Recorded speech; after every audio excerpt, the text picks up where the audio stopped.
બજેટમાં સાબરકાંઠાની હિંમતનગર સિવિલ હોસ્પિટલમાં કેન્સરની સારવાર માટેની જાહેરાત કરવામાં આવી। દિવસે દિવસે કેન્સરના કેસોમાં વધારો જોવા મળી રહ્યો છે। સાબરકાંઠા અને અરવલ્લી જિલ્લાના દર્દીઓને અમદાવાદ સુધી સારવાર માટે ધક્કા ખાવા ન પડે ત્યારે બજેટમાં હિંમતનગર સિવિલ હોસ્પિટલ કેન્સરની સારવારની જાહેરાત બાદ લોકોમાં ખુશી જોવા મળી, તો લોકો પણ આ નિર્ણયને આવકારી રહ્યા છે।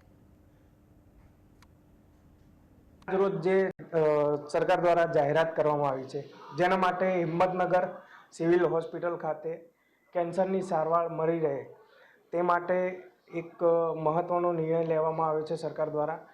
એ નિર્ણયને સાબરકાંઠાની અને અરવલ્લી જિલ્લાની જનતાને સ્વીકારરૂપ રહેશે।